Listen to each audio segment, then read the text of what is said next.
बिस्मिल्लाहिर्रहमानिर्रहीम। बहुत ही काबिल एहतराम, बहुत ही काबिल इज़्ज़त यहाँ पर तशरीफ़ फरमा उलमा इकराम साहिबान और मेवात इलाक़े के फ़िक्रमंद और नौजवान साथियों, आज का टॉपिक यकीनन बहुत संजीदा टॉपिक है, बहुत गंभीर टॉपिक है। और ख़ास तौर पर जबकि उलमा इकराम साहिबान आपके सामने बैठे हों, ऐसे में ये जिम्मेदारी बन जाती है कि अपनी ज़बान से कोई भी लफ्ज़ इस तरह का ना बोला जाए कि उनके वक़ार को, उनके जलाल को ठेस पहुँचे। दरअसल मुद्दा क्योंकि बहुत ज़्यादा संजीदा है, जैसे कि मैं अर्ज़ कर चुका हूँ, और उलमाओं के बाबत इस पूरे प्रोग्राम को हम लोग आयोजित कर रहे हैं और करवा रहे हैं। बात दरअसल दोस्तों ये है कि वो उलमा इकराम जिन्होंने मुल्क को आज़ादी दिलवाई, और वो उलमा इकराम जिनकी मौजूदगी न केवल मुसलमानों में बल्कि गैर मज़ाहिब के मानने वालों में भी बहुत ज़्यादा थी एक ज़माने में, और जिनकी मौजूदगी का एहसास ही इस बात का गवाह था, इस बात का सबूत था कि अगर ये हैं तो ये सही होंगे। आज ऐसी क्या बात हुई कि जिन्होंने अंग्रेज़ों को देश से बाहर निकाल दिया, जिन्होंने महात्मा गांधी के साथ में नेशनल मूवमेंट्स में एक नुमाया किरदार निभा के देश को आज़ादी दिला दी, और जिन्होंने न केवल सियासत में बल्कि सहाफत के मैदान में भी ऐसे ऐसे झंडे गाड़े जिन पर बहुत बड़ा डिस्कोर्स आज खड़ा किया जा सकता है, जिनके बारे में रिसर्च की जा सकती है और जिनके बारे में बातें की जा सकती हैं। आज इस बात को समझने का, इस बात का इंट्रोस्पेक्शन का और इस बात के आत्मविश्लेषण का जो है दिन है और उसकी ज़रूरत है। और अपनी बात इस शेर के साथ, बहादुर शाह जफर के इस शेर के साथ, कि जफर आदमी उसको न जानिएगा, कि जफर आदमी उसको न जानिएगा, वो हो कैसा ही साहबे फहम और ज़का, जिसको ऐश में याद खुदा न रही और जिसको तैश में खौफ खुदा न रहा। दोस्तों, वो उलमा इकराम, इस क्रोनोलॉजी को समझना होगा, इस सीक्वेंस को समझना होगा। और इस सीक्वेंस की शुरुआत में 1757 से करना चाहूंगा, जब सिराजुद्दौला नवाब बंगाल, जिन्होंने अंग्रेजों के खिलाफ पहली बार बिगुल बजाया, हालांकि वो नाकामयाब रहे, लेकिन जिस तरह से वो शहीद हुए, उनके साथ में अनगिनत बेशुमार मौलाना भी शहीद हुए, जिनके बारे में आमतौर पर बातें नहीं की जाती। 1757 के बाद में वक्त आगे बढ़ता है और 1799 में टीपू सुल्तान जब अंग्रेजों की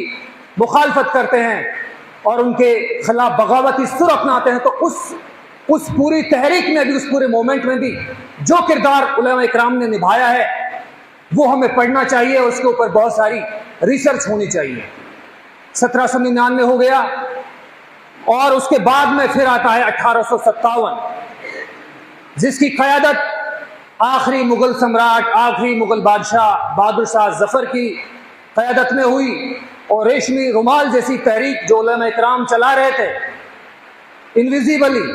उस तहरीक को कामयाब करते हुए 1857 में जिस तरह से उलमा इकराम ने अपनी भागीदारी निभाई, उसके बारे में भी समझने की ज़रूरत है। तब हम इस मौजू पर बातचीत कर पाएंगे, तब इस मौजू को हम समझ पाएंगे। ये तीनों आंदोलन समझने की बात है। 1757, 1799 और 1857 कामयाब नहीं हो पाए, ये अपनी जगह है, लेकिन लोगों के बीच में, अवाम के बीच में, कौम के बीच में एक ऐसा बीज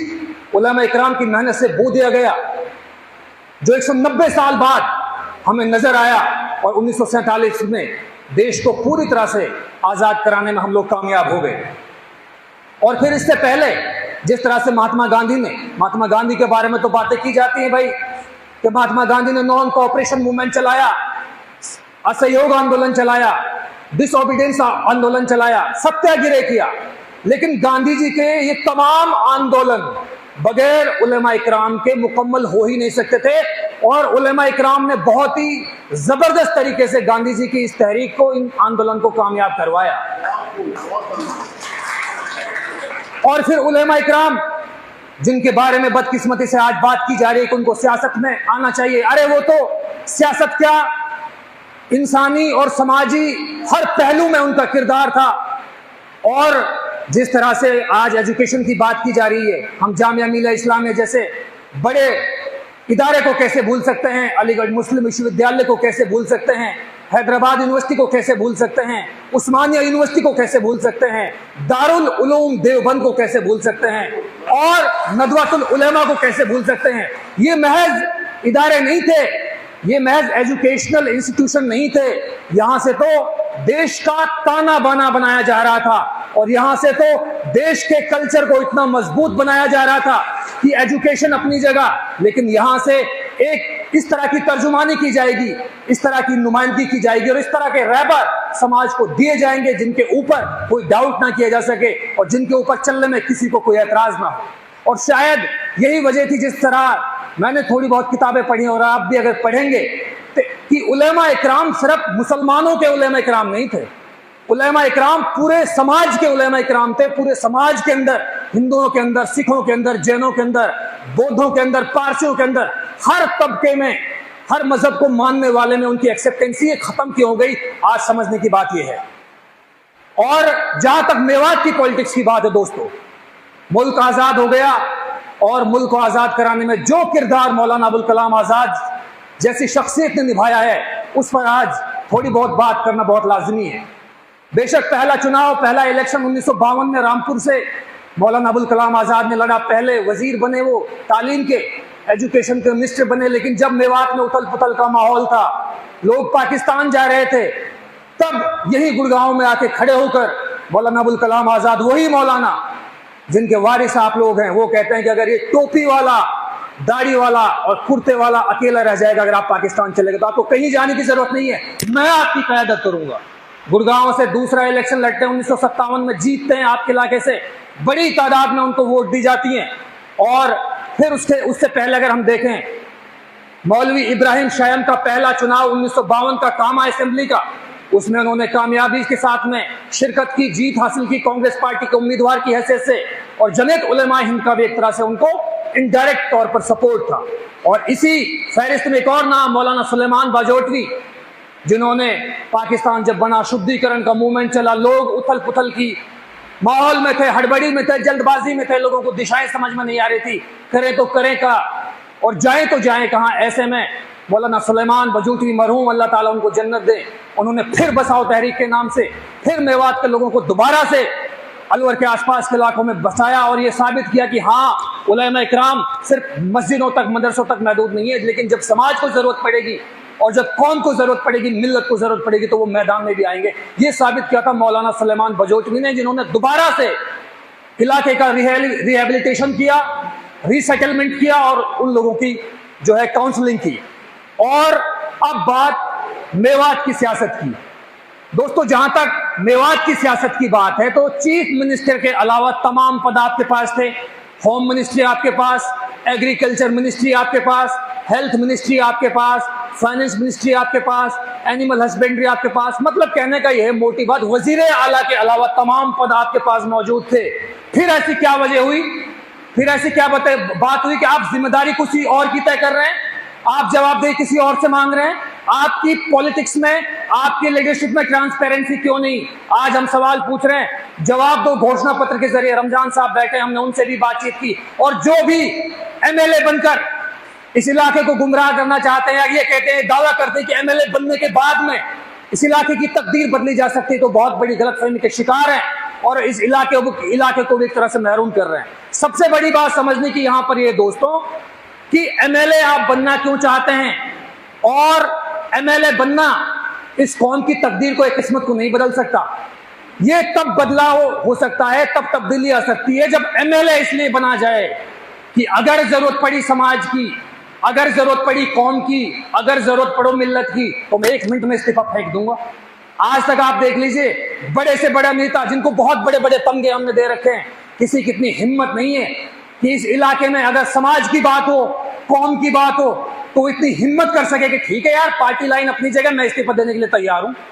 इसी नुहू में जब ये दंगे हुए थे, इसी नुहू में जब ये दंगे हुए थे, और मैं पूरे मतलब इसको जज्बात में और जलाल में नहीं कह रहा हूं, बहुत प्रैक्टिकल बात कर रहा हूं। इसी नुहू में जब ये दंगे हुए थे, हम लोग यहाँ आए और 2 सबसे बड़े नेता और मैं कम से कम 12 से 15 सहाफियों को दिल्ली शहर से यहाँ लाया कि यार हमारे इलाके में इस तरह की दिक्कत हो गई, आप लोगों को कवर करना चाहिए। मैंने मिलवाया दोनों साहिबान से बुलडोजर बाहर चल रहे थे, मैंने कहा जी आप लोग बाहर जाइए, और उन्होंने भी कहा कि भाई आप बाहर जाइए, आप पब्लिक रिप्रेजेंटेटिव, अगर एक आवाज आप यहां से बुलंद कर देंगे तो सैकड़ों लोग अभी भी आपके पीछे आ जाएंगे। जब आपको जिम्मेदारी मिली, जब आपको मौका मिला, क्यों आपने नहीं किया ये? और स्कूल के टीचर्स की बात आमतौर पर कहते हैं मेवात में ये दिक्कत है। हमने खुद ने, हमारे पास डेटा है, मैं आपको बता रहा हूं, डेटा के मुताबिक कम से कम 100 स्कूल मेवात इलाके में ऐसे हैं जहां पर एक टीचर है और बाकी सारे बच्चे हैं। एक टीचर मतलब 100 बच्चों का एक रेशो है प्रोपोर्शनली, जहां 100 बच्चों को एक टीचर पढ़ा रहा है। और यही हाल हॉस्पिटल्स का है। हॉस्पिटल के बारे में ये कहते हैं भाई फलानी हॉस्पिटल में डॉक्टर नहीं है, भाई फलानी हॉस्पिटल में तो दवाई ना। भाई तुम कहा कर रहे हो? तुमने कितने स्कूल 5 साल में विजिट करें? कोई अब बता के दिखाए कि हम 5 साल में स्कूल के बाहर गए और हमने कहा कि भाई जब तक टीचर नहीं आएगा स्कूल में लॉक लगाया जाएगा, और जब तक टीचर नहीं आएंगे हम लोगों को बताएंगे कि भाई यहां पर ये दिक्कत आ रही है। इलेक्शन से 6 दिन पहले, इलेक्शन से 1 दिन पहले पार्टी के मैनिफेस्टो के आधार पर और पार्टी लाइन के आधार पर इस इलाके के लिए नेताओं ने कुछ नहीं किया। और अब बात ये जिस पे मैं आमतौर पे बातें करता रहता हूं, भाई उलेमा इकराम काबिल एहतराम है, काबिल इज्जत है, इसमें कोई शक नहीं है। अगर आज कोई नू कह दे कि भाई 9 में कई उलेमा के साथ बेहुरमती होगी, कई उलेमा के साथ कोई ऐसी बात होगी जो ना होनी चाहिए, तो मैं यकीन के साथ कह रहा हूं कि जब जब भी गांव में बात पहुंचेगी आपके पीछे हजारों और लाखों लोग यही 9 शहर में मौजूद हो जाएंगे। लेकिन ऐसी बात कह रही, बस 2 मिनट और ले रहा हूं सर, लेकिन ऐसी बात कह रही दोस्तों के उलेमा इकराम और आम लोगों के बीच में गैप बन गया, डिस्टेंस बन गई। भाई नेतान के और आम आदमी के बीच में भी गैप, और उलेमान के और आम आदमी के बीच में भी गैप। फिर दिक्कत कहां आई है? उलेमा इकराम को भाई ये तो हाथ जोड़ के गुजारिश है, इस पर सोचने की जरूरत है कि ऐसे हालात क्यों हुए पैदा और ऐसी नौबत क्यों हुई। और फिर जब दुनिया की बाकी कौमों से आपको एक सबसे बड़ी बात अलग करती है कि भाई मरने के बाद क्या होगा। जब यह बात पे सबन की अकीदत है, सबन की श्रद्धा है कि भाई 30 साल हमारी उम्र होगी, हो सके 30-35 साल और पकड़ा ना भी पकड़ा, अनसर्टेनिटी है। जब अकीदत यह बात पे है कि भाई 30 साल बाद 35 साल बाद अल्लाह ताला के सामने हाजिर होना, फिर दिक्कत कहां आ रही है? उलेमा इकराम भी यह बात सोचेंगे भाई दिक्कत कहां आ रही है। डबल स्टैंडर्ड उलेमा इकराम में भी छोड़ने पड़ेंगे, डबल स्टैंडर्ड पॉलिटिशियंस को भी छोड़ने पड़ेंगे, और नू कहनी पड़ेगी सीना ठोक के, जैसे हम कह रहे हैं कि सन 2014 में ई मैगजीन चलाई हमने, जब हम जामिया में पढ़ रहे मास कम्युनिकेशन के आखिरी सेमेस्टर में, ये समद भाई बैठो, अल्ताफ बैठो, मुस्तफा हीन है ना, हमने कही, मैंने कि यार पढ़ लिख तो लिए हम, अब कहा करेंगे? वो कह रहा अब नौकरी करेंगे। मैंने कहा नौकरी ना, कुछ अपने इलाके को भी हमारे ऊपर जिम्मेदारी बने। हमने सोची कि कासिम मेवाती साहब बैठे हैं bikes to Okhla industrial area से मैगजीन ने मोटरसाइकिल पर छपवा के ला करे, और जब फ्री में कासिम मेवाती हर को हून मैगजीन दिखा करे, मैंने कहा फ्री में बांट दो, कोई दिक्कत ना, कैसे 1 रुपया हमने ना ले रहे हैं। हमने ही काम सन 2014 में अक्टूबर में करो और 1 साल तक करो। हमने सारे बालक बुलाए, जेएनयू के, दिल्ली यूनिवर्सिटी के, जामिया के, एएमयू के। मैंने कि यार नौकरी तो करना कोई बहुत बड़ी बात ना, नौकरी तो हम कर ही लेंगे, लेकिन अपने इलाके में एक ऐसा प्लेटफॉर्म प्रोवाइड करवाने की जरूरत है जहां से हमारे लोग सही तरह से जिम्मेदारी के साथ अपनी बात उठा पाए। मैंने कि 1 रुपया को खर्च है सिर्फ एक दिन को, 30 रुपया की मैगजीन, सन 2015 की बात करूं, अक्टूबर की में, ये दूसरा इशू है। मैंने कही भाई एक दिन गुटखा मत खाओ, एक दिन पेप्सी मत पियो, एक दिन भाई बारह कर लो, 1 रुपया कम दे, सिर्फ 1 रुपया खर्च करना तमन्ना पूरे दिन में हमारे इलाके के लोगों से 1 रुपया खर्च ना हो। मेरी मानू कह गई कि बेटा तेने कौन सी पढ़ाई करी, तू डाकिया बनो डोल रहो, तेरा मुंह बदलो पढ़ो, तू सूखो पढ़ो, तेने कौन सी पढ़ाई पढ़ी है जो इन्हें मैगजीन ने किताबें ने तू छपवा के लावा हूं सू, और दुनिया तो फ्री बांट डोला। मैंने की अम्मी 1 साल की बात है, उसके बाद हम अपने काम करने लग जाएंगे। जब हमने लगी कि भाई हालात साजगार ना, भूखे मरने लग गए, घर वाले के ताने लगे, आप तेने कौन सी पढ़ाई करी है। 1 साल बाद मैगजीन हम बंद करके वापस दिल्ली चले गए, और हमने वाके बाद में अपनी भाई नौकरी शुरू कर दी 10 साल की। उलमा इकराम से भी मैं यही कहूंगी, या दावे करो, अगर सच्ची मां तब्दीली चाह रहे हो तो ऐसे इजलास और जलसे तो भाई होते ही रह रहे हैं, पॉलिटिशियन भी कर रहे हैं, उनके अंदर हम ज्यादा भीड़ है, या अहद लेके जाओ। जैसे हम कह रहे हैं कि भाई हमने 10 साल से सहाफत करी है, अगर कोई मेवात इलाके में बता दे कि भाई वासु हमने इंटरव्यू लियो, वासु पैसा लिए, वाकई हमने रिपोर्टिंग करी, वालू पहले सवाल भेज दिए। और 10 साल में यही बात है दोस्तों, अल्लाह हाजिर नाजिर करके कि तनख्वाह के अलावा 1 रुपया ना कमानो, और बहुत काम होंगे। अगर रुपया ही कमानो तो इस तरह का ऐड लेना पड़ेगा और लोगों को ये यकीन दिलाना पड़ेगा कि हाँ यार वाकई इनके ऊपर कोई डाउट नहीं किया जा सकता, जो ये बात कह रहे हैं वो हक और सही है। और आखिर में यही शेर कि हम परवरिशे लोहो कलम करते रहेंगे, हम परवरिशे लोहो कलम करते रहेंगे, और जो दिल पे गुजर